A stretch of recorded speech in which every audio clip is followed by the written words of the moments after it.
Assalamualaikum warahmatullahi wabarakatuh. Waalaikumsalam warahmatullahi wabarakatuh. Nah ini sekarang dengan Om Kapus, Om Kapus Datin, Om Dudung. Nah ini kita sekarang sedang ada di mana ini Om Dudung? Di Cijantung, di pusat komunikasi Kemlu di Cijantung. Nah, jadi di pusat komunikasi Kemlu di Cijantung ini tempat untuk diklat ya? Oh, sebetulnya dulu ini tempat area pemancar kita zaman dulu ya. Nah, sekarang gedung yang ada di sini sekarang dipakai satu ada data center, yang kedua juga ada ruangan yang bisa dipakai untuk pelatihan. Nah itu yang nanti kan kita tunjukkan ada antena-antena juga di sini tadi ya. Jadi kita tunjukin itu. Nah terus ini sedang dari Orari memberikan pendidikan dan pelatihan atas permintaan dari Pusdiklat ya. Jadi nah, itu gimana ceritanya? Jadi gini, jadi karena ya tadi yang seperti selalu saya bilang ya, bahwa pengetahuan atau skill mengenai radio ini sudah menjadi kebutuhan. Nah, makanya ini sekarang di follow up oleh Pusat Pendidikan dan Pelatihannya Kementerian Luar Negeri. Mereka membuat satu program pelatihan khusus untuk pengenalan terhadap radio. Jadi sudah dimasukkan ke dalam kurikulum diklatnya di Pusdiklat Kementerian Luar Negeri. Oh, jadi sekarang memang jadi permintaan dari Pusdiklat itu jadi memang sudah dimasukkan di kurikulum. Di kurikulum ada jadi satu kurikulum sendiri untuk pendidikan radio. Jadi beranggapan karena masukan dari Pusdatin ya, dengan khususnya dari Om Kapus Datin ini ternyata memang setelah dipelajari atau bagaimana dianggap perlu ya. Ya, akhirnya dibuatkan satu pelatihan khusus untuk untuk pelatihan radio. Terus itu kenapa kok tahu-tahu dianggap perlu atau dianggap hal yang dibutuhkan atau bagaimana ini ceritanya? Ya, sekarang kan ya kembali kan seperti kemarin-kemarin kita cerita gitu kan, bahwa kondisi geopolitik semakin tidak menentu. Ini teman-teman juga lagi heboh nih kan kemarin perang Iran ini kan.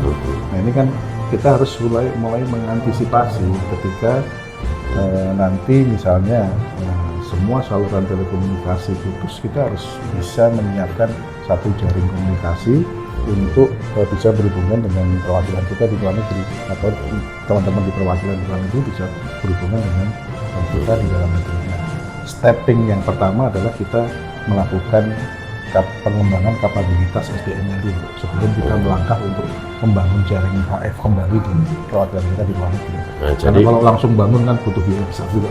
Nah terus maksudnya membangun SDM-nya minimal mereka mengerti, mengenal ya? Ya, mengerti, mengenal, terus bagaimana bisa mengoperasikan radio, bagaimana men-setup radio, bagaimana dia dengan peralatan yang minimum dia bisa mengirimkan informasi ke perwakilan. Nah, kenapa kami menggandeng Orari ya tentu saja sekarang siapa sih yang punya kapabilitas radio? Ahlinya siapa ya ahlinya kalau Orari kan? Orari lah sekarang. Nah, jadi setelah mereka nanti sudah memahami, mengenal lama-lama, nah akhirnya kan bisa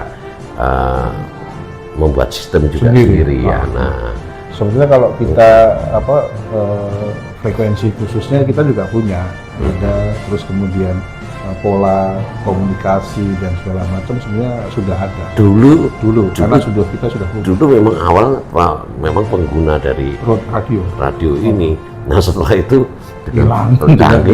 Nah ini sekarang sebenarnya menghidupkan lagi.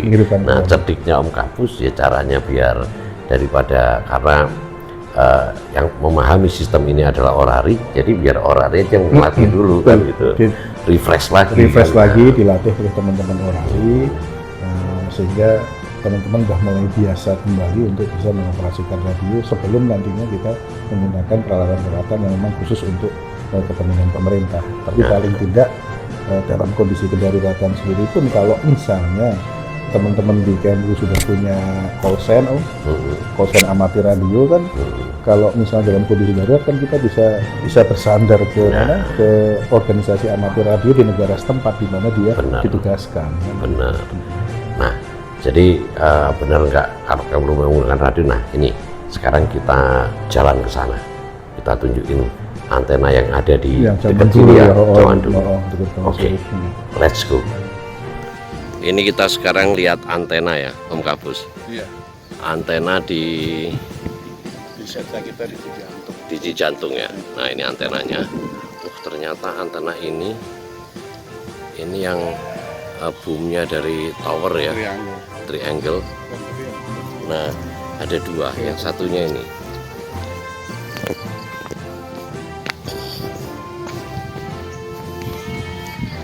Nah, satunya ini, oh, triangle semua ya. Nah, ini.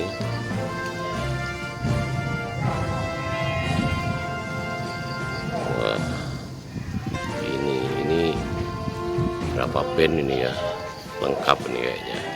Nah, ini punya kamu nih, tempatnya gini, banyak kambing ini. Nah, ini kita, jadi ini lokasi tempatnya Kemlu, Tempat pemancarnya Kemlu di Cijantung. di jantung ya. Di jantung termasuk luar kota, luar apa? Enggak, di Pinggiran Jakarta ya. Timur. Jakarta Timur. Oh, bukan pinggiran ya. Bukan. Dulu kita punya aset di Cijantung, kemudian di Cibubur, sama Ratu Harari.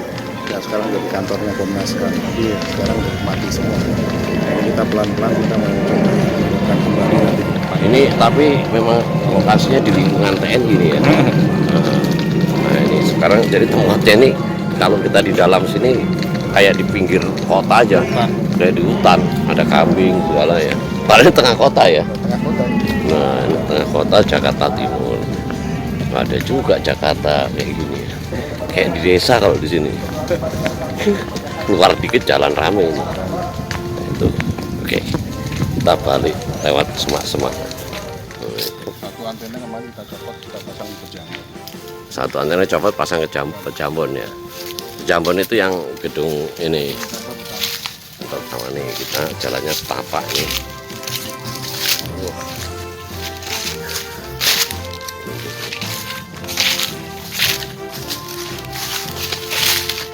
Ini kita namanya ngapak tilas. Ngapak tilas itu.